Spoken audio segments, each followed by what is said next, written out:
Hello team, how you doing tonight? I'm just writing you all a little message. Come have a chat on Discord. Control V for copy. Kia ora whānau, welcome back to another edition of Big Hairy News. Good to be with you. I'm just putting a message into the YouTube channel. If you are indeed in the YouTube channel and you would like to come and have a chat, then we're going to open up the Discord tonight should anybody want to do it. For lots of reasons, but the most obvious reason is it's just old me tonight, me and Nala tonight, and she's sleeping down there with a bit of a broken neck, it looks like, when she does that. So if you want to come and say g'day, then jump in the Discord. What you do is you go over, I should probably get in the Discord, shouldn't I? There we go. I'm now in the Discord and I'm now turning my mic on, so now I'm officially in the Discord. And what you can do is jump into the Discord. The link is in the chat. The link is also in the description of this episode should you want to jump in for tonight, and go into the waiting room. And if you feel like having a chat about anything and everything that's been going on this week, then you're more welcome to it. Of course, one of the big things we've been talking about this week, and I don't think we're really going to talk about it tonight from looking at all the stuff I've got lined up, is the Izzy Cook, Heather du Plessis-Allen situation. I do have a conversation set up for tomorrow night for someone who used to be the Izzy Cook in Christchurch. She's now a university student. She's off working in the UK, and Mia Sullivan, I think is her name, and she was in that position, and she has some stories to tell about how she was treated as a 17, 18-year-old running this group. That conversation will be happening tomorrow night, and it will also be my last show for a week. We found out last night while I did some totting up on my fingers that yesterday was the 7-month anniversary of doing this show. We probably spent a month or 6 weeks doing it at 11 a.m. And then we probably spent a month or so doing it at midday. And I guess for the last, let's say, 4 to 5 months, we've been doing this at 10 p.m. at night. And I have worked every single one of them, bar one. Do any of you remember? There was one Monday night where the place within Dunedin that I worked lost its fibre, so we couldn't work it. So we didn't. But other than that one night, every single non-public weekday, I have done the show for 7 months. And actually, there's 10 more shows on top of that as well, which I've done in the weekends, which are for Dunedin only for the mayoralty candidates. And we're still building this thing. We're still just building this thing. It's just us running this out of our basement. We're funding everything ourselves. One of the things I love most of all is when those people who often disagree with us say things to us like, so who's funding you? Oh, mainstream media gets their funding from the government. Who's funding you? And I typically go, reach around in my back pocket and I go, yeah, she's a bit empty at the moment, but that's who's funding us. And I don't know if you saw me look away, but I just brought something up. I wasn't planning on doing this, but just because I've said it, remember, Patreon's up and running. If you want to become a patron, we'd love to have you on board. I will be sending out the first monthly newsletter before the end of this month. So how Patreon works is the first of every month, the donation that you're giving gets taken out of your account and gets put into our account, right? The first of every month, which means for all you fantastic people who have signed up so far, your first payment will come out in about 2 days' time and come towards us, which means if you haven't signed up yet and you want to get behind us and support us, and it can be anything from a $5 coffee runner through to a $250 executive producer, then signing up today or tomorrow means that we'll see that on Monday, and when I get to Auckland I can go blow it all at the casino, put it all on black is what I'll do, and we'll see how it goes. Just if you're interested, Patreon's up and running, and it's just patreon.com/Big Hairy News. Lots going on at the moment, actually. There's actually quite a lot happening in my world. I've got some, I can't obviously say what they are, and it sounds a little bit kind of mysterious, but we've got some meetings going on when I'm in Auckland with some media people about some of the stuff we're doing. When I can tell people about that, I will. Suffice to say, there are some interesting people interested in what we're doing, and I'm not going to Auckland for those chats. I'm going to have a break. I haven't been to Auckland since 2018. The last time I was in Auckland was for my mother's funeral, and I haven't been back since, because 2019 I took kind of a year off because I was mum's last year of her life. I was backwards and forwards quite a bit, and I thought, 2019 I'll just sit for a while, and didn't go up. And then of course 2020 rolls around, and I've booked tickets to take my kids and me up to my dad's 80th birthday, and the dirty C word kicks off. COVID kicked in, and the costings we're using to fly to Auckland next week are the remnants, the leftover, the credits from that non-trip in 2020. So yeah, so just going up for a break, going up to see whānau, going up to see some friends, and whilst up there, going to obviously do a little bit of work on the side, perhaps a little bit of work on the side. I've got some friends who want to do some podcasts with me and bits and pieces. We'll see how that all pans out. Anyway. So yes, so next week won't be here. I think what I'm going to do, I spoke to Chhour last night, and Chhour skived off tonight, the plonker. He skived off and he's gone to Chhour here in Dunedin. Apparently he got some tickets from someone last minute, so he skived off to Chhour. I told him he should dial in from the concert if he's there between 10 and 11, link in and show us what's going on. He laughed and said, "We'll see," which I think means no, but that's what he did. He laughed and said, "We'll see." So I spoke to Chhour last night and I said, "What do you want to do next week?" Because I basically said to him and George, "You guys do whatever you want." And what I'm going to do is I'm going to set up 5 best of shows. And I've said to Chhour, if you guys want to get in and delete all of them, delete one of them, delete 3 of them, and do something yourselves, you should do it. So I'm setting it up that there's no pressure on anyone to do anything. Probably tomorrow or the next day, or maybe in the weekend, I'll assemble the best of shows. But I was going to say to you, what's a clip you remember?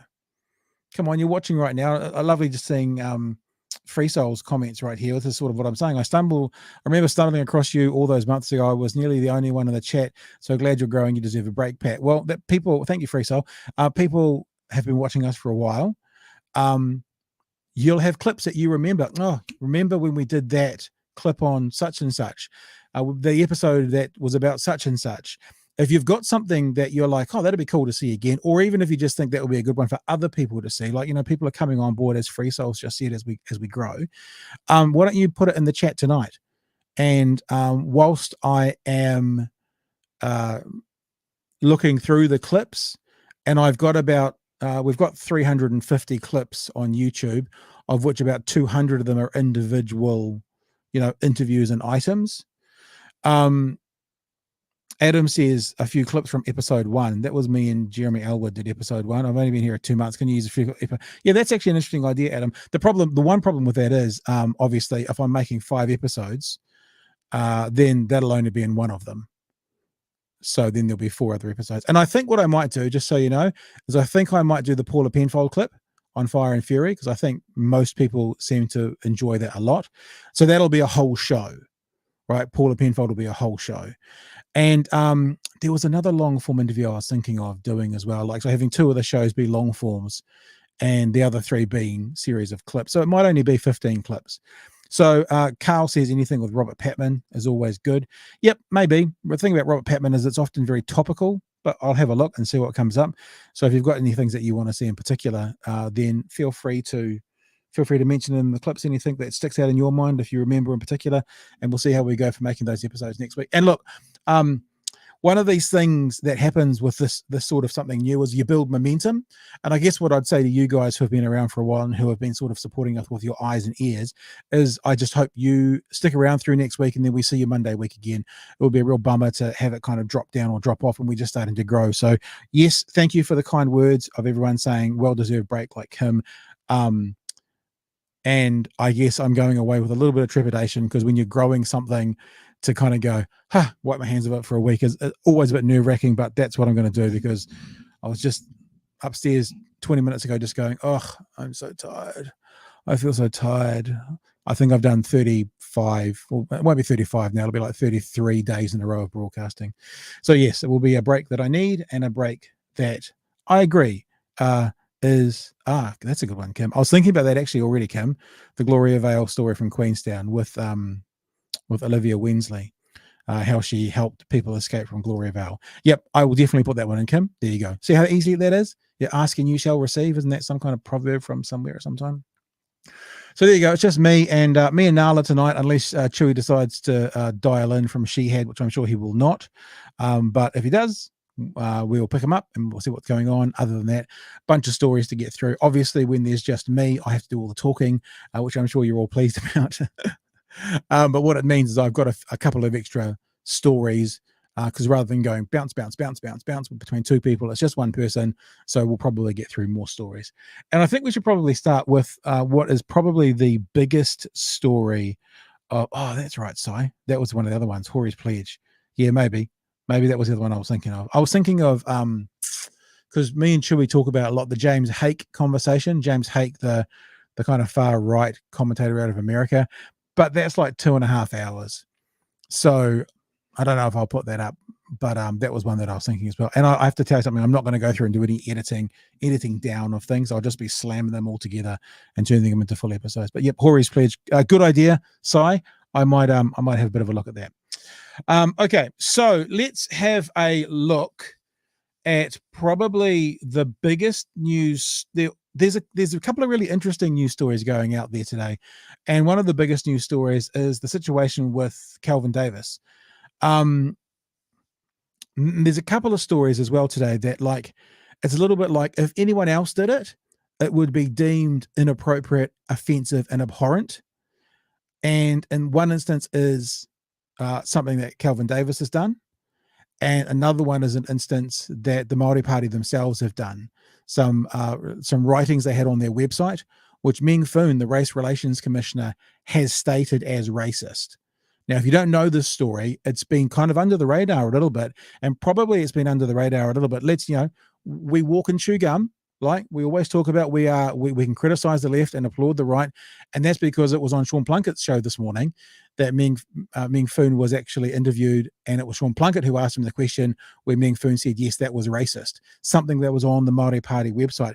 And if you look around, it's not being talked about in many other media outlets, and it's actually a really big story, and one has to ask, why are the other media outlets ignoring it? We will get to that as we go through the night.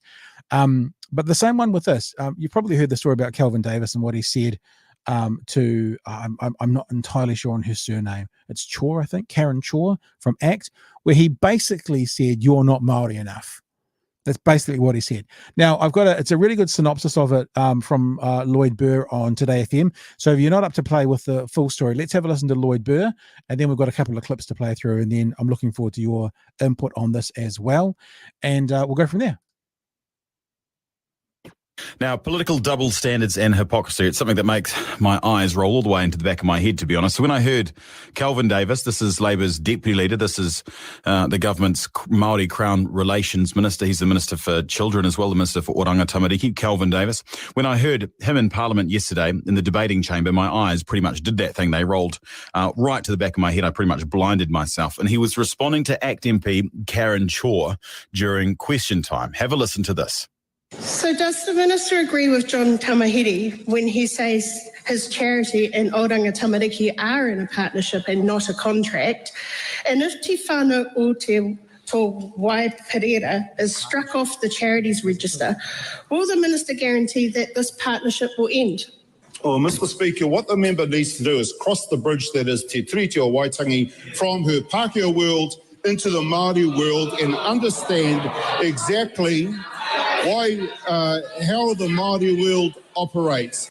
I'm going to play a news item about this, and when I play the news item, Willie Jackson is sitting behind Kelvin Davis, and you can see Willie Jackson's a bit like, oh, this is a bit uncomfortable, like, because he probably innately wants to support his party member by casting aspersions across at ACT, but it looks very obvious to me that Willie Jackson is not comfortable with the statement, because this is one of these moments where if it was anyone else telling Māori you're not Māori enough, it would be deemed unbelievably inappropriate, and racist and xenophobic and anything else. And that's kind of some of the pushback that Kelvin Davis has had. One of the good things about this story is, unlike many other people in politics, there has been a full mea culpa and an apology. And the Labour Party members who get brought into this conversation have also said straight away that wasn't appropriate. Unlike some other things that have happened in politics recently, where members of the same political party have been like, oh, it's not such a big deal. The Labour Party MPs that were talked to about this were like, no, this is not okay. This is not appropriate, of one of their own, which is actually like one small positive to come out of this. It's no good looking. It's no good looking at the world from a vanilla lens. I couldn't believe it. Karen Chhour is Māori. She is Māori. She's from Ngāpuhi. She's got Ngāpuhi blood in her. And a senior minister of the government is essentially saying that she's not Māori enough. He was patronising her and her supposed lack of Māoridom, that she needs to cross the bridge from the Pākehā world into the Māori world, that she needs to learn how the Māori world operates, that it was no good looking at the world through a vanilla lens. I couldn't believe what I was hearing. What on earth was he thinking? And the thing is, he actually wasn't. He wasn't thinking. Is he ever thinking? Māori shaming is the very thing that Kelvin Davis should be fighting. It's more than Māori shaming, actually. It's actually racism. Because imagine if it was the other way around and someone was telling Davis to cross the bridge. It's not racism. And look, I might be splitting hairs here, but this is not racism, because racism by definition is one race telling another race they are either inferior or superior to them.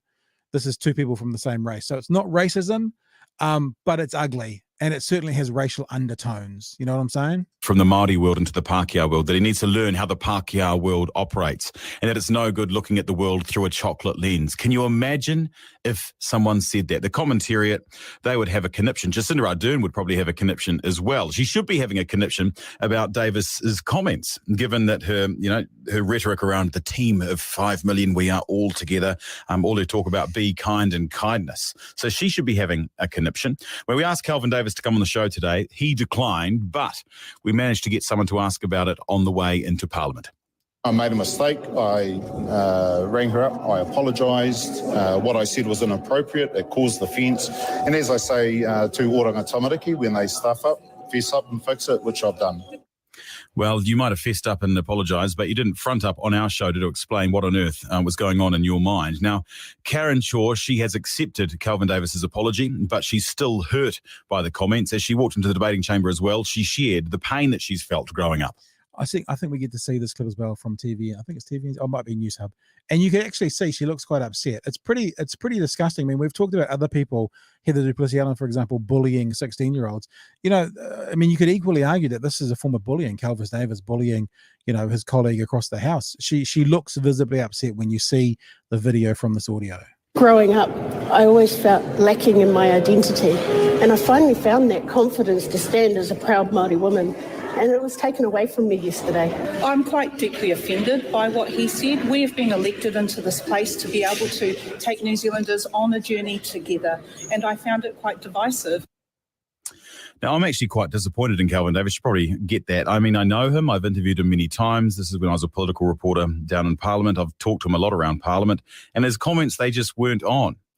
And maybe he's become so blinded by his Crown Māori relations portfolio that whenever it is challenged or his viewpoint is challenged, his go-to defence is that they're not Māori enough or they don't understand the Māori world. That is pathetic, isn't it? We're divided enough as it is without a Minister of the Crown dividing us even more. That was... Yeah, Carl kind of says this better than I do. It wasn't racist, but it's gatekeeping, especially when other people fight accusations about there being no full Māori. And look, the other thing about that, which is so disappointing, is that what it does is it gives fodder to those who want to use it as a dog whistle, right? It gives fodder to them. It gives fodder to the people who want to claim about, how the elite Māori are trying to, subjugate all other Māori and that sort of thing. And it adds credibility to their argument where maybe that argument is false. And Kelvin Davis has done this, and it's really inappropriate and it's wrong. So let's have a look at a video here from Jacinda Ardern. She was at a media scrum and she was asked about this, and she gives about a 1:10 interaction with the media about it. So remember, this is where I see a slightly different perspective from some other political leaders that we're seeing at the moment. Straight away, straight after it happened, as soon as was then asked, straight away that no, a straight no to this. Prime Minister, was Kelvin Davis wrong to question Karen Chhour's whakapapa? Even Kelvin Davis himself has acknowledged he was wrong, and his statements just being too personal. He himself has apologised. That was the right thing to do. He apologised for any personal offence. Is that a real apology? Yeah, in my mind, it is an apology, and that was the right thing to do. And he has himself acknowledged that it was too personal. And I support the decision he took. You'll be aware of the UK Labour MP that's been suspended for saying the Chancellor was superficially black. Do you see the parallels there between what Kelvin Davis said to Karen yesterday and that situation? Look, I have responsibility for the team that I work with. Kelvin raised with me approaching the MP that was engaged in the exchange and making that apology, and I agreed with that. Look, there is the cut and thrust of the House, but we've always do need to make sure that we're always debating the policy, not the person. I think Kelvin himself acknowledged this became too personal and apologised. Do you not see the parallel between what happened in the UK and those comments in Kelvin? Take responsibility for what happens with our MPs here in New Zealand. Will you stand Kelvin Davis down following? No. Look, this warranted an apology, and that's exactly what's happened. So there you go. That was a fully rounded conversation with the PM about it. I don't think there's any other questions after that. Certainly the next question went on to something else. And I think it would also be appropriate to kind of give you the full, this is TV News. That was News Hub for that scrum. To give the full synopsis, because it also goes into the apology and what was done today. And other MPs, Labour Party MPs, at least one other, expressing how inappropriate it was, which is refreshing to see. When we saw, and I don't want to necessarily compare, but when we saw the Uffindale situation, a lot of the National Party MPs were like, we'll see what happens. But straight away, a bunch of Labour MPs are like, no. And, Lloyd Burr talking about political hypocrisy, that's exactly what it would be if some of these people were like, if they don't come out and denounce it immediately, then they're being hypocrites. But it seems, not that we've got all the information and got every single commentary, but it seems that it was denounced pretty damn quickly, which is the appropriate response to this statement by Kelvin Davis. Let's have a look at the story. Deputy Labour leader Kelvin Davis has apologised to a Māori ACT MP after telling her to leave her Pākehā world. The remarks drawn sharp criticism from members of his own party and sparked a wider conversation about what it means to be Māori. Our Māori Affairs reporter Te Anawahure Hanganui reports. It started with a question from ACT MP Karen Chhour about oranga tamariki. This was the response from the Children's Minister. What the member needs to do is cross the bridge that is Te Tiriti o Waitangi from her Pākehā world into the Māori world and understand exactly how the... See, Willie? Not looking all that comfortable. Māori world operates. It's no good looking at the world from a little bit of side eye there. Did you see that? A little bit of side eye, like, what's going on here? A vanilla lens. The ACT MP is a proud Ngāpuhi descendant. The minister's words cutting deep. I found it quite hurtful, the personal attack on my identity and how I see the world. And I don't think anybody should have to justify themselves like that. She's not the only one to take offence, even Labour colleagues piling in. He was wrong, and his statements just being too personal. I've been the subject of the same kind of abuse. I don't support it. Kelvin Davis has now phoned to apologise, admitting his words were a mistake. It wasn't an attack on her whakapapa. The point I was trying to make was that I disagree with X policies. I think it was a genuine apology, and I hope it can mean we can move forward and have a constructive debates in the future. But sociologist Ella Henry says the comments won't be easily forgotten.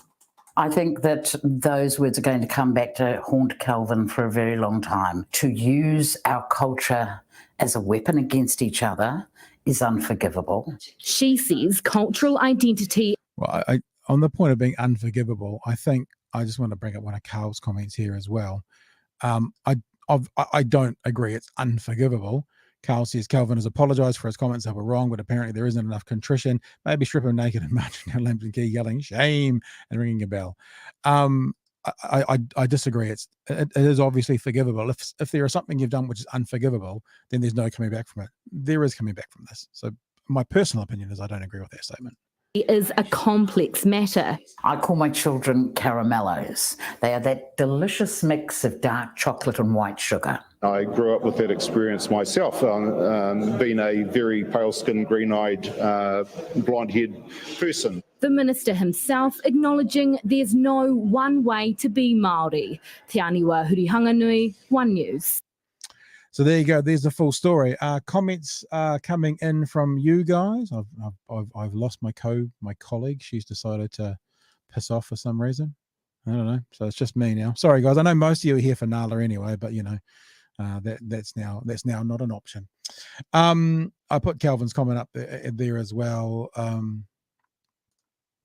Black person calls another black person the N-word. Is it racist, offensive, or is everyone just supposed to say it's okay? Well, it's a strange way to say it, but it's their word, and if they want to, and it wasn't that Kelvin was using the word like I mean, I'm not saying all the time, but often there's so much about meanings behind words. When the word is used between the culture, between Black Americans, as like a brotherly thing or a sisterly thing or a camaraderie thing is one thing. If it's used in aggression and anger, it's something else altogether.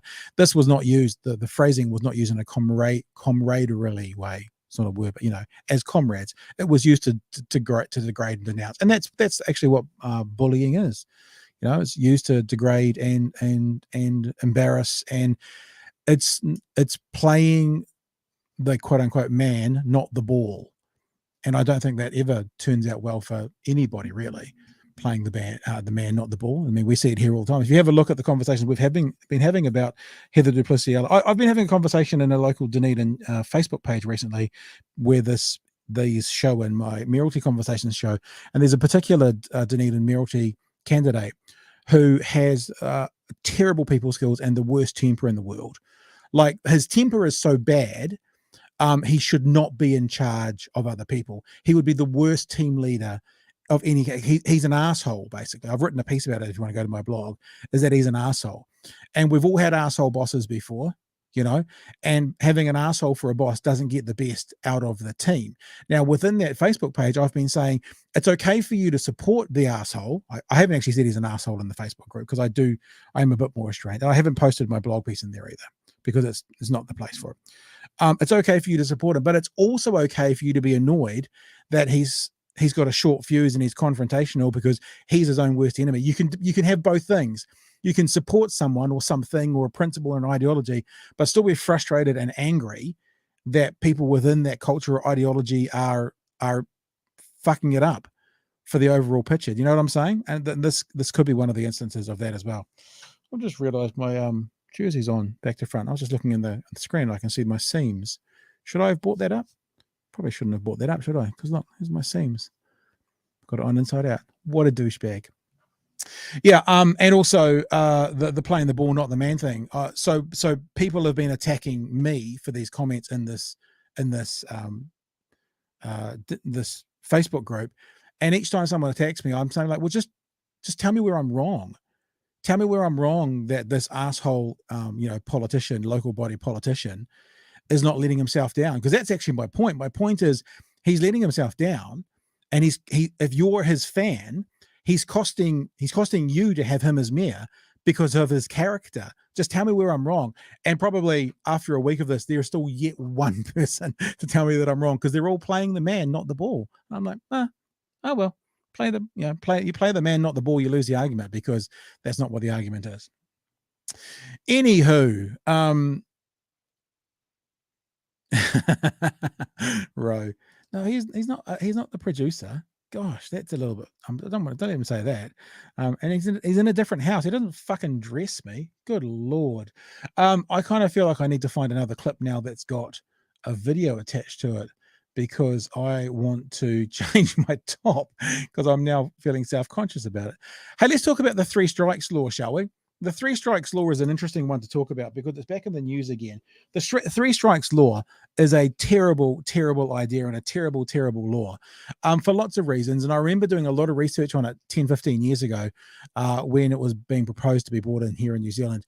And one of the things that was coming from overseas was ideas about the 3 strikes law. And for those who don't know, basically, if you commit a crime to a certain level the 3rd time, then the 3rd time you get the maximum sentence. The New Zealand law was called 3 strikes and the max, whereas the American law was 3 strikes and you're out. So basically, on the 3rd strike, they lock you up and throw away the key, whereas in New Zealand, it was 3 strikes, and on the 3rd one, you get whatever the maximum sentence of that crime may be. Now, this is back in the law, back in the news, I should say, at the moment in New Zealand, because there's a really awful case of a guy called Daniel Fitzgerald, who has spent 4.5 years in prison after, now, the technical term was after he indecently assaulted a woman. Now, you think, well, fair enough. He's got significant mental health issues, and he gave a woman a kiss on the street. Not appropriate, not defending him, but that was the level of his 3rd strike. And he's basically had to be released by prison because the whole court system has now gone, holy shit, this is probably a bit much for that particular crime for this vulnerable person. So let's have a look at some video from that, and then I can get naked and get dressed, and you can learn a bit more about it. Lawyers for a mentally ill Wellington man took his case to the Supreme Court today, arguing for his release from prison. Daniel Fitzgerald was sentenced under the 3 strikes law to 7 years behind bars for indecent assault. Kaylee Callahan reports. Daniel Clinton Fitzgerald has been locked up in Rimutaka prison for 4 years. His lawyers today asking the Supreme Court for his release. Ultimately, what we're seeking is that Mr Fitzgerald be discharged without conviction. Fitzgerald was sentenced to 7 years for indecently assaulting a woman on Cuba Street in 2016. It was his 3rd such offence, so under the 3 strikes law he received the maximum penalty, despite his long-standing mental illness. Mr Fitzgerald has had treatment-resistant schizophrenia since the age of 15. That's a really important little sentence he said that I don't want anyone to miss. He had treatment-resistant schizophrenia. In other words, they couldn't help his schizophrenia. They couldn't help it. It was treatment resistant. I've paused to say that twice because that's a hugely important part of this conversation. He is now in his 40s. The High Court sentencing judge agreed the offending was at the lower end of seriousness, but said he had no choice over the length of his sentence because of the 3 strikes law. Fitzgerald's lawyers argue a discharge without conviction was an option. The Crown agrees the sentence is disproportionate, but say his circumstances could never have been contemplated by lawmakers. The sentencing court should not be able to ameliorate the effect of that by imposing a lesser lead sentence. And that's actually not true, that they could never anticipate. I had conversations, I can remember having them in the studio with Rodney Hyde, talking about the Californian situation of 3 strikes and you're out, and having people go to prison for decades because they stole a loaf of bread because that was their 3rd strike. So to say it could never have been projected or never foreseen, there's examples of it internationally. I've got an example of it coming up for you that I'm going to show you. So I don't quite understand this idea that no one could ever have foreseen this. No one could ever thought. These kinds of things have been happening in places where there is 3 strikes and you're outlaws. The government has vowed to repeal the 3 strikes law introduced by the national government over 10 years ago. We thought that some of the outcomes were unjust, so that's why it will be something that we get done in this 3-year term. The Supreme Court has reserved its decision about Fitzgerald until later this year. Kaylee Callahan. So there you go. Now, I'm sure no one saw me. I was very slick there changing my top. No one saw that, eh? No one noticed that. I do notice that you're starting to bully me now because you're telling me that I look like Mr. Bean. So thank you for that. I'm sensitive tonight and I'm a bit tired, so be nice. So into the actual story now as well, just to tell you, look, the idea when you hear indecently assaulting a woman, you go, yeah, of course, chuck them away and throw away the keys, no problems. When you look at what actually happened, 3 strikes kisser is what he was called, awarded. Now, he's also been awarded $450,000 compensation for excessive jail sentence. A man sent to prison for 7 years under the 3 strikes law after kissing a woman on Wellington Street has been awarded $450,000 in compensation. Daniel Fitzgerald, who had serious mental health issues, was convicted of indecent assault after kissing a woman on Cuba Street in December 2016. So the idea of 3 strikes in the max, right? Kissing someone is the indecent assault, right? But indecent assault obviously has a sliding scale. So the maximum you can get for indecent assault is 7 years. So no matter what he did, he had to be given 7 years. That's basically the 3 strikes and the max. The reason that this is a terrible law, in my opinion, is there is evidence in places like California that recidivism does go down from it, but there is also evidence that people with mental health issues and the vulnerable suffer disproportionately at the hands of these kinds of laws because they don't have the cognitive ability to understand what the 3rd strike might be. So it can help with recidivism, but it also can put mentally unwell people in prison for a very long time. So the reason I say it's a terrible law is it's a terrible law as it's been put in place at the moment because there's no protections for the vulnerable and there's no protections for those with mental health issues. Here's a story out of America as an example. Like the start of the story talks about, mentally ill people and people with mental health issues. And I'm just continuing from there where it says, in other words, these were discarded people like our schizophrenic friend we were talking about, who would have been made to bear the brunt of this brutal law without the risk of public backlash. Among the more horrifying cases investigated by the 3 Strikes Project was that of 55-year-old Dale Curtis Gaines, who suffers from both mental retardation and mental illness. He has never committed a violent crime, but is serving a life sentence for receiving stolen property. So he didn't steal, he didn't rob, he wasn't violent, whatever it was. He bought a stolen VCR, whatever the item was. So he received stolen property and got life imprisonment. His first 2 strikes, daytime burglaries of empty homes during which he was unarmed, appear to have involved theft valued at little more than pocket change. Not defending that, but putting it in perspective. According to court documents, Mr. Gaines' early childhood was a nightmare filled with the most savage forms of abuse. His grandmother, a primary caregiver, is said to have beaten him when he urinated or defecated in bed and forced him to eat his feces as punishment. Charming. Later, as often happens with mentally impaired adolescents, he began to skip school because he was ashamed that he could not keep up with his classmates. He was often homeless. While serving time for his second crime, he was diagnosed by the prison system itself as both mentally disabled and schizophrenic. He was clearly too impaired to help with his defense and, at one point, simply put a blanket over his head and declined to speak to a doctor who was questioning him. His ability to read is comparable to that of a kindergartner. So someone at kindy. So I think in America, a kindergartner is year 1 at school because they do K through 12 kindergarten, so it's a 5-year-old. At the time of his 3rd strike for receiving stolen computer equipment, Mr. Gaines was getting Social Security and disability benefits because of mental illness and retardation. His mental health history, readily available in the prison record, would probably have been recognized as a mitigating factor and prevented him from being so harshly sentenced. But according to court documents, his public defender presented no evidence about his disability. In 2010, 12 years after Mr. Gaines was convicted, the prosecutor who handled the case, but by then had left the district attorney's office, wrote to him in prison expressing regret and offering help if he wished to appeal. The Stanford students also noticed, that's the people who run this project, also noticed his case and are now trying to free him. I haven't highlighted this bit, but the last part of the paragraph said, Mr. Gaines' story is not unique. And as more cases unfold in court, judges, lawyers, and Californians, because this is where the 3 Strikes law is, should look back with shame at the injustice the state inflicted on vulnerable population that often presented little or no danger to the public. So there's your problem with the 3 Strikes law, and it's back in the news at the moment. And someone who, inappropriate, with mental health issues, kissed a woman in Cuba Street unwantedly, was sent to prison for 7 years. And the one thing I'm confused with was the one story said Labor had appealed it.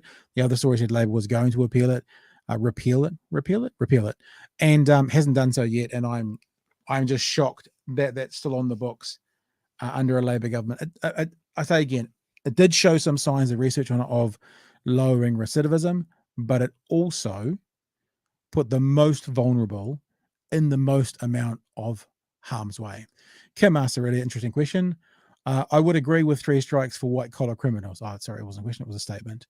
The US iOS #1 incarceration is, maybe the US is #1 in incarceration of its own population. Private prisons are its own industrial complex, and they spend millions each year lobbying local and federal lawmakers. Yes, it's always one of the ironies about the land of the free also having more imprisoned people than any other country in the world.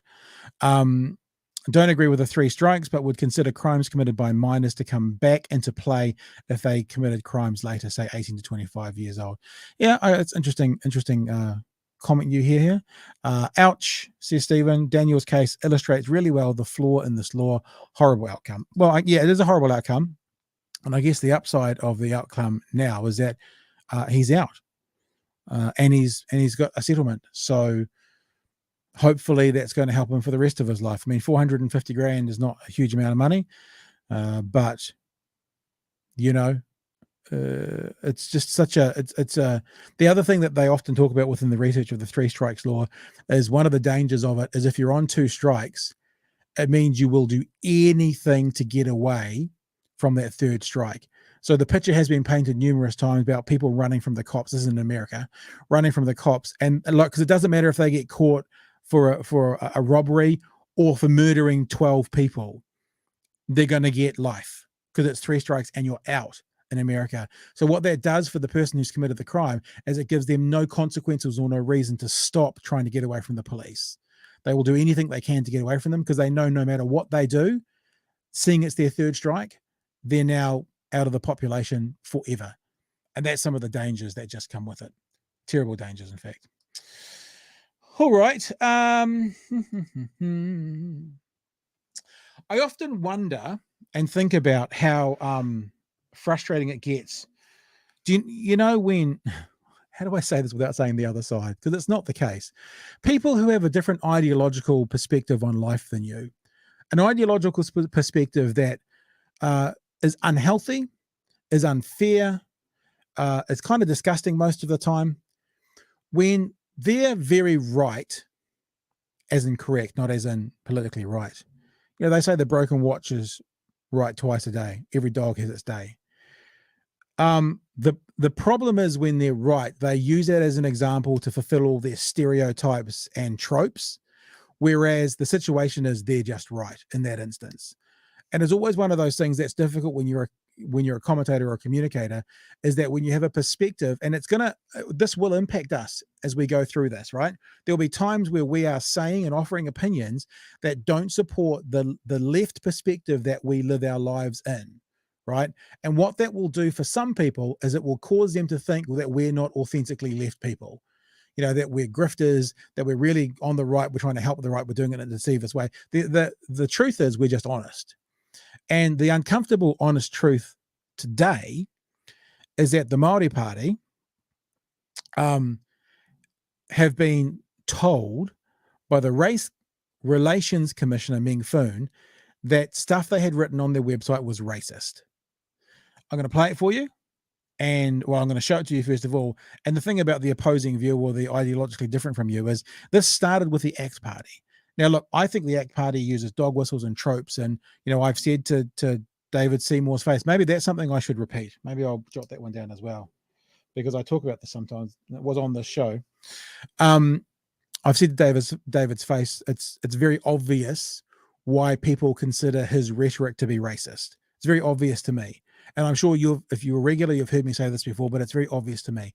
And the reason is because when he calls for equality based on race, the reason that people consider that to have racial undertones or be racist is because that's the only thing that David Seymour ever calls for equality on, right? So it's not wrong to call for equality based on race, but when that's the only thing you ever want to call on for equality, in other words, it's the only thing you're prepared to focus on, then that comes off as racist. Because as we all know, in the law, there are many areas that things are not equitable, right? For example, age. If you get the pension at 65, that's discrimination based on age for someone who's 60 who can't get it. If you're disabled and you get the car park, that's a law, and that's a law that has to be carried out by businesses, and that's a car park that if you're able-bodied, you don't get to use. That's discrimination based on disability, and other things like, you know, you can go the other. I'm not saying, yay, let's be disabled. I'm not trying to, you know, push that one, but there are so many of them. You know, if you're a religious person, let's say you're a Catholic person, like I grew up, you can be discriminated against because there's only Catholic priests. Now, if we're going to get rid of all discrimination and we're going to make sure everyone's the same under the law, then the Catholic Church should not be allowed to say, only male priests, but they can because they're allowed to discriminate under the law based on their religious beliefs. So when you're someone like David Seymour and the only equality you're ever calling for is equality under the law based on race, then it comes off as pretty racist. So that was a very long-winded way for me to get into the conversation where David Seymour has seemed to be, it's like how Alex Jones has got a couple of things right, a couple of his conspiracy theories right, like 20 years ago. David Seymour and the ACT Party put out a statement about Te Pāti Māori, calling for claiming they're engaging in racial discrimination on its website with claims of genetic superiority, but when notified, New Zealand Race Relations Commissioner Meng Foon refused to publicly stand up to it. This is what ACT was saying. Now, I went looking on the website for it and I couldn't find it, but Sean Plunkett had Meng Foon on his show this morning and very clearly just asked Meng Foon, the Race Relations Commissioner, the person we look to help us understand if something is racist or not, if something is inappropriate based on race or not.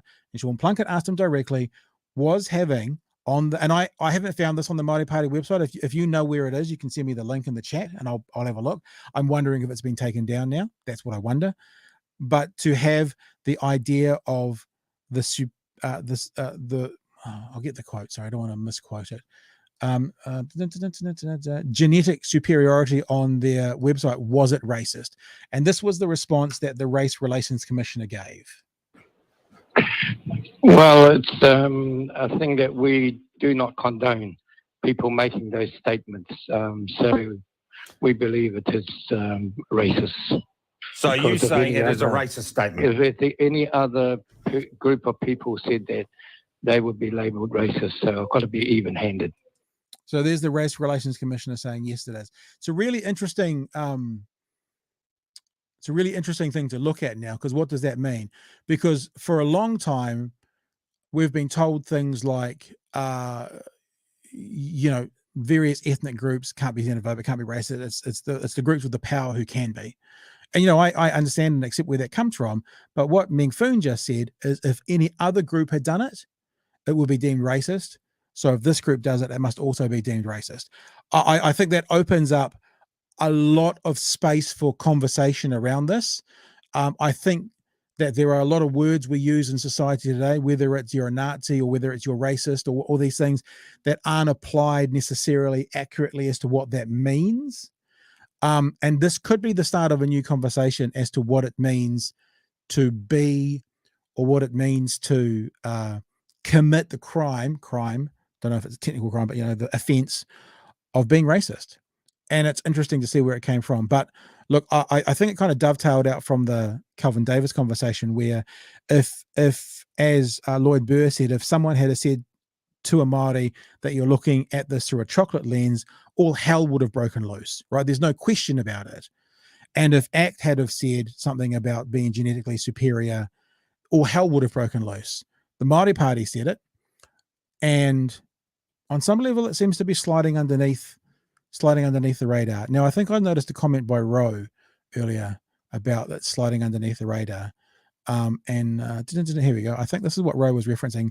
Tonight, Heather du Plessis-Allen covered it.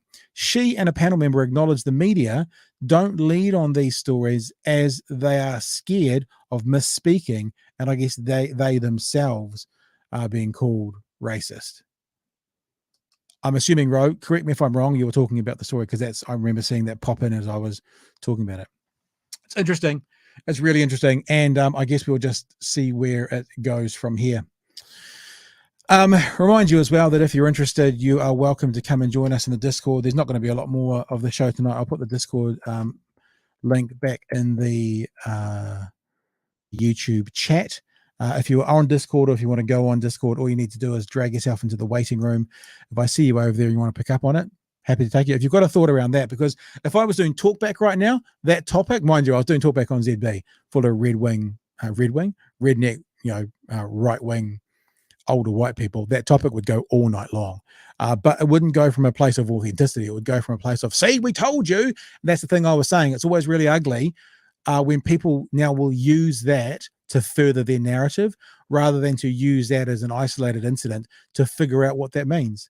But I know that if this was a talkback show, no, not necessarily. If this was a talkback show and I was talking to that audience, this is a full show, one topic, full show without question. So if you want to comment on that, you're welcome to jump on Discord. The link is in the chat. And as I said, just drag yourself into the waiting room. And if I see anybody there, which I may or may not, I'll drag you across at some stage. What else have we got to talk about? We talked about that. Oh, yes, here's something for you as well.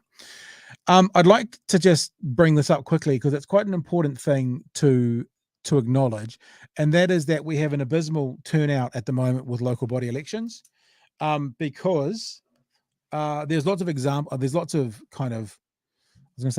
being given for it. There's lots of excuses being given for it at the moment as well. Like, oh, there was the Queen's death and there was a long weekend and we are not really, up to it, and we're not really into what's going on at the moment. Just a little quick, short thought, right? Halfway through the voting period for 2022, as reported on RNZ, local government elections apathy appears to be having a landslide win. Voter turnout has been record low in many places, just half of what it was at the same time in previous elections. Whangarei Mayor Cheryl Mai, whose 9-year tenure is coming to an end, said the district's abysmal voter turnout has come as a shock. I know that the election is not until it's 2 weekends away, I think, officially for all of us. I saw this comment being offered on a Dunedin Facebook page, and some person who was obviously a supporter of conservative / right-wing politics said, you better get out there and vote unless you want a Green Labour-led council. Let me just be really clear with you. The research is clear the world over. Low voter turnout equals a positive outcome for the right. Because I've said this before, you've heard me say it, I'll say it again, low voter turnout helps the right because the right are much better organised and much better at staying on track than the left. The left, which typically are bigger, have bigger blocks, are apathetic to politics. If you do a breakdown of who does vote and who doesn't vote, the right participate in elections on a much higher percentage than the left. There's a lot of reasons for this, one of which is the left, as you know, is fractured and it fights within itself a lot. The right tends to come at this with one voice. So I didn't say this on that Facebook page, but the person was wrong and doesn't understand political research. Low voter turnout helps the right traditionally. Research shows it, results show it. So therefore, my suggestion to you is, if that's not where you sit politically, you should engage. You should engage with your family. You should engage with your neighbors, because a low voter turnout helps the right. If you don't want conservative, right-wing, ACT, National, Voices for Freedom, Destiny Church people to be running your councils, then you got to vote. If you do want those people, then a low voter turnout is going to help you. It's an important thing to think through, and it's an important thing to participate in, because numbers are always low for local body politics. And if any group decided to attack it, meaning get involved, they could very easily sway it, which is one of the things that's kind of scary about the call from Voices for Freedom to, make New Zealand ungovernable, to tell people to get involved. Their 3% injection into the local body politics might actually turn some results in some areas. A low voter turnout helps the right. I say it publicly often. I sit on the left. I prefer to see left-leaning politicians running things. They sit better with my ideology. I think they're better at it.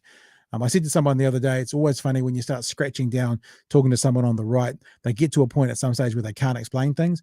But I find, for me personally, and for people on the left, if they're informed, it's fairly easy to come to a logical conclusion at some stage. Often people on the right that I talk to are left with headlines and left with things they've heard from other people say.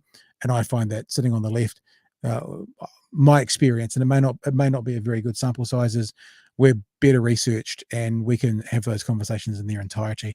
That's why, like I said about before, when I talk to these people on these Facebook pages and I go, just show me where I'm wrong, they don't show me, because the point that I made was valid and true. A low voter turnout helps the right. As my friend Forrest Gump said, that's all I have to say about that. So you've been warned. Low voter turnout helps the right. It's nice seeing all you people here who are been doing things. Rose says very clearly of this. Why do you think Republicans have spent decades meddling with voter rights? Exactly. It's just another example that they know. In fact, there is a very famous, I should try and find it. There's a very famous American quote. I'll see if I can find it. If Democrats vote, we lose. It's a really famous clip from like the 60s. That the person just, it's like, you know how when you say things out loud, you're not supposed to. I'm not going to find it. But it's an American politician literally saying the fewer votes we've got, the more chance we've got. So, public holidays, boost electoral commission funding to cover local body as well as national elections. Adam says, I wonder if a lot of votes are in those new orange bins in supermarkets. Oh, that's an interesting point. I saw one of those tonight for the first time because I don't think those will be open till the end. Okay, interesting point. Simon's done a bunch of leaflet drops with different candidates in their still ballot papers in neighbourhood postal boxes around where I live. And Simon also says, I totally agree. It doesn't just help the right win, it helps the far right more. Yeah, I think that's fair as well. Should we have a quick look at women's sport? Oh, I felt your pucker. A little bit. I think it's a really interesting situation at the moment because are you aware, I'm sure you are, that the Women's Rugby World Cup is about to launch in New Zealand. And it was unfortunate, I think, that the Black Ferns have played a couple of times warm-up games leading up to it, and they've had very small audiences. Very small audiences. But here's a story about the launch of the campaign and what is trying to be done to help boost women's sport and boost interest in elite women's sport. Alana Bremler had never seen anything like it before. 9 days out from the start of the Black Ferns Rugby World Cup campaign, 21 members of their 32 strong squad were wanted for media interviews at the team hotel in downtown Auckland. And in other words, she was surprised because normally you don't get that kind of number. Sport New Zealand wants to see engagement with elite women's sport lift across the board and has launched a new campaign to try and make it happen. Bremner and the Black Ferns played in front of a mega crowd of just over 3,000 in Christchurch as recently as last month. But a glance at what tickets remain available suggests more than 30,000 are expected to flock to Eden Park in Auckland next Saturday, where a triple header is set to culminate in them taking on Australia's Wallaroos. So that's 3 games. So that's good value for money, eh? The loose forward said it was great to see the New Zealand public getting behind the team and the New Zealand media showing great interest in covering their exploits. This is the thing about elite women's sport. Just think before I read this, how much you've been engaged in elite women's sports, meaning watching it or not. Because I have to be honest with you, there's only one thing that I actively seek out, and that's an All Blacks test match. It's the only thing that I actively seek out. My local rugby teams don't, I mean, if they're on, I'll watch them. I love it. Silver Ferns, if I see it, I'll watch it. I love it. It's great. Any of those things. Someone's just popped in, haven't they? Look at him. Hey, Chewy. What? You just came in at the right time. Do you know why? Oh, why is that? We're talking women's sport. Oh, just the perfect. I've just come from women's sports. No, I haven't. So can we finish the story? Then you can give us a she had wrap up. Yeah, sure thing. Wrap up. I was just saying there's only one thing that I set myself aside there for Chewy to actually watch, and that's the All Blacks. That's the only thing I put my way out. Anything else I don't, whether it's male or female. But this research that we're talking about shows that 1 in 3 New Zealanders regularly watches women's sport, and more than half don't expect to engage in more women's sport over the next 12 months, whether by watching broadcasts, attending events, using social media, or following media coverage. Sport NZ Chief Executive Raylene Castle said female athletes are doing well on the world stage and supporting them would make a big difference to their performance. Give it a go. Open your mind. Watch it. It's not a direct comparison to the men's game because women have different skills. And I just thought, is your house all right there, Chewy? Yeah, dog's happy that I'm back. Right. And the partner seems happy that the dog's happy? Claire bought a kazoo. Oh, yeah, I saw that on Facebook. Hang on, let me do this last thing. I'll finish my boring story, and then we'll get you coming in with the interesting story. I love the conversation around women's sport because I love the conversation around equality and equity. And I think sometimes I think the best example of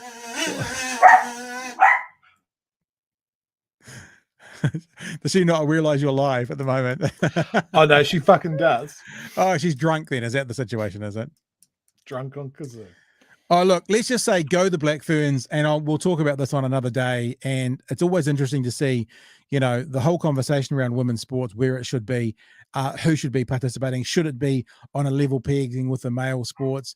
If it is, should it generate as much cash? If it's a business, like the example I was going to give is the WNBA versus the NBA. The NBA brings in $7.4 billion a year.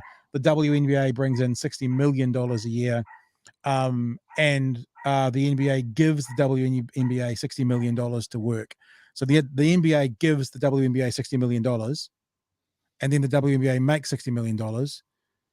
It's an interesting and very clear line of demarcation to say, should all sports, male and female, be treated the same, or does it come down to what they produce and what they have to offer the fan, and I guess the investors as well?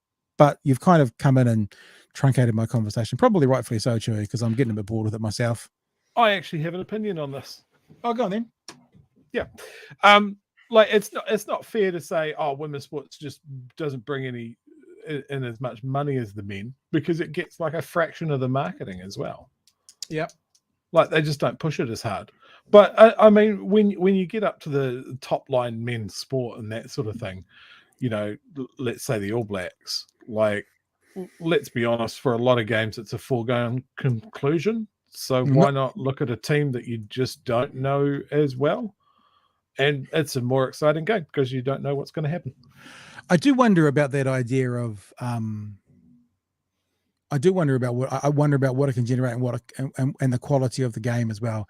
So like the example I always used to give, and that we always used to give, was Silver Ferns, the netball team, you know, best in the world. It's an area where women absolutely dominate and are the best. And then unfortunately they started playing the men's netball team, who are a part-time bunch of netball players, and the men's netball team in New Zealand beat the women as regularly as the women beat the men. So you've got professional athletes in the women's game who are the elite in the world, kind of, I'll say, level pegging it with the men's game. And I don't know, I think about a workplace, and I think about if my salesman earned, if I had two salespeople and one of them brought in 10 times the revenue of the other one, would I pay them the same? Would I give them the same? You know what I mean? It's just so I actually think it's a bigger question than just than both of the extremes. Then it's just a bigger question than just everyone should be treated the same and get the same. And it's a bigger question than just you know, we don't watch that. It's nuanced. I guess that's the situation, and the nuance has to come out. But anyway, I heard you went to a gig tonight, and people already know you went to a gig tonight because I told them. So do you want to tell us what she had? How was Mr. Too Good? So I'm deaf as fuck right now. About 15 minutes into that gig, I remembered, oh, that's right, I'm not 22 anymore. What a collection of old bogans there were. Yeah. There. I felt right at home. No, look, I've always been a big fan of She Hard. Probably the first New Zealand band I ever really got into. I have all their albums in multiple formats, and a lot of them are signed. I took my brother to his first like big gig when he was underage down here, and that was She Hard. And I pushed him from the back of the venue to the front, and then I left him there. So I'm just really stoked to see them again. Their latest two albums are really fucking good. Which does lead me to the last embarrassing conversation I had with John Toogood from She Hard, where I was complimenting him on his latest album, which was Five Eyes. And if you're going to do that, just say, hey, man, really like the new album. It's fucking awesome.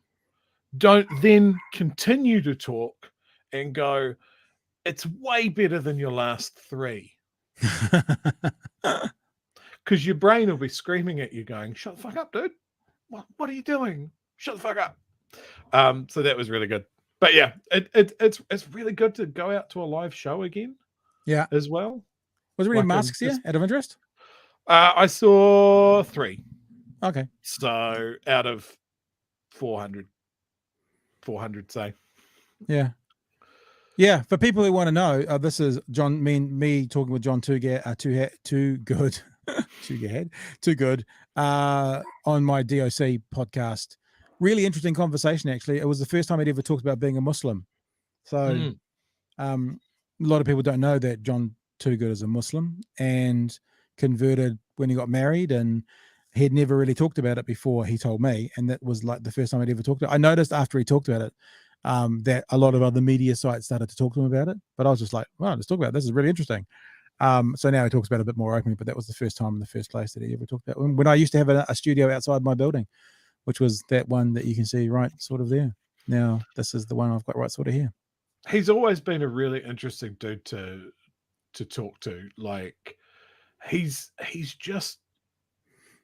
what he is. What you see is what you get. There's no pretension with him. Yep. Like he's always been a straight up solid dude every time I've spoken to him, whether it's been at a show or online or, when I've bumped into him in Wellington and that sort of thing. He's just a really cool guy. Love Chhour. I always remember them. I'm just looking for it now when they did a performance on the footy show. Oh, yeah. Yeah. And it was the best. And there was this moment in it. Is it I don't think that's the footy show, is it? There's this moment in it where John runs into the crowd and he gets stuck in the crowd and he has to say to a guy in the crowd, "Here, hold the mic," because you can tell he got up there. Oh, this might be it actually. I might have found it exactly. Should we put it up there a bit? So he goes up into the crowd and he has to say to a guy, "Hold the mic," because he doesn't have time to get back again. So see, he's realized he's got a riff to play and he's stuck in the middle of the audience. So he uses one of the spectators as a mic stand. It's just always been a running thing with him, like for years. If there was something that he could climb, whether it was an amp stand or a lighting rig or something like that, he'll fucking climb it. And I guess if there was one sort of very slight negative about tonight's show is that it happened at the Glenroy Auditorium, which is a soulless white box of a venue. Yeah. So yeah, kind of took away from him in that regard because yeah, when he goes hard, he goes hard. Very cool. Hey, well, thanks for jumping in, bro. I was just talking to the punters. And I was saying that I explained to them what we talked about last night and said that next week I'm going to plan and program 5 shows. Mm-hmm. And then you and George might jump in, you might not jump in. And I've been asking for people what clips they want. And we've had Gloria Vale, we've had Hori's Pledge, we've had several people have said the consequences. Well, I guess that's the just on a loop for an hour. The Lux and Consequences one.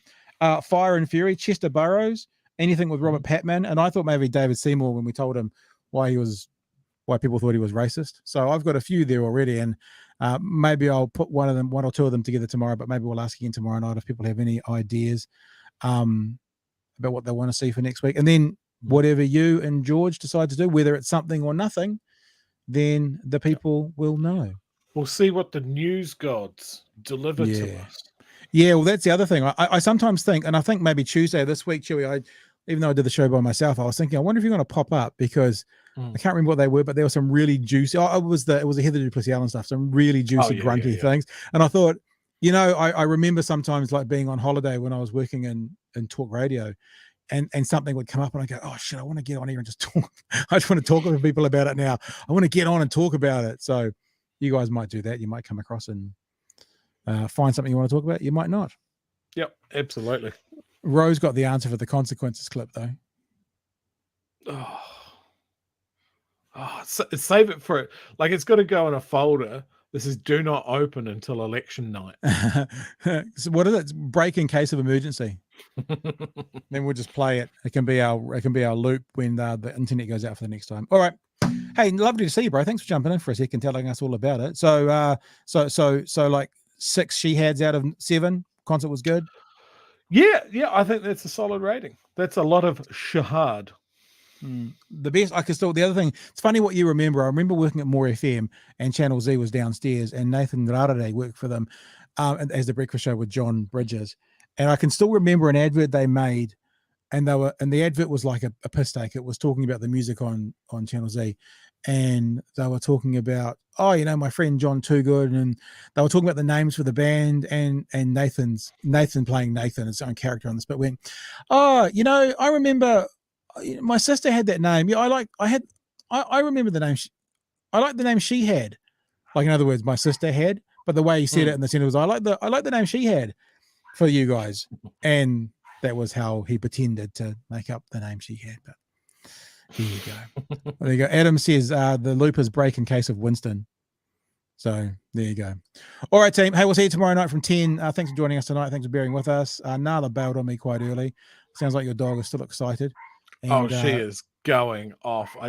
I'm not sure if she really likes the kazoo or hates it, but a genius piece of merch. That wasn't from She Had, by the way. That was from one of the opening acts, Emma Dilemma, which she was great. She was a lot of fun. But yeah, on the merch table, $50 records, $40 t-shirts, and $5 kazoos. So, and with the kazoos going all through the She Had set, from Claire, everybody, yes, which is great because Claire doesn't know a lot of She Had, so she's just trying to play along to songs she didn't really know on a kazoo. Very good. They are one of those bands, and like, it's so lovely to still see them around. This is the tribute band. They're called Shehab. Shehab.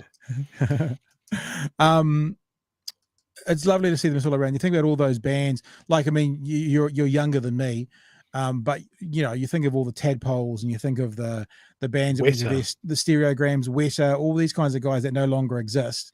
And from that era, it's like there's She Had, like, who did Lydia? Fur Patrol. There's all these wicked bands through that period. I'm still kicking myself. I missed that show. I got my weeks turned around and just didn't know that they were playing. And then I found out the next day. I was like, oh, for fuck's sake. Yeah. There's not many of them left, though. I mean, when I say that, they haven't died, but not many of them still performing. But that late 90s, early to mid 2000s was a real sweet spot for New Zealand music. There was something in the water at that point. Or maybe there was funding, one or the other. All right, guys. We'll see you tomorrow night from 10. Have a good one. Stay safe. Hoorah.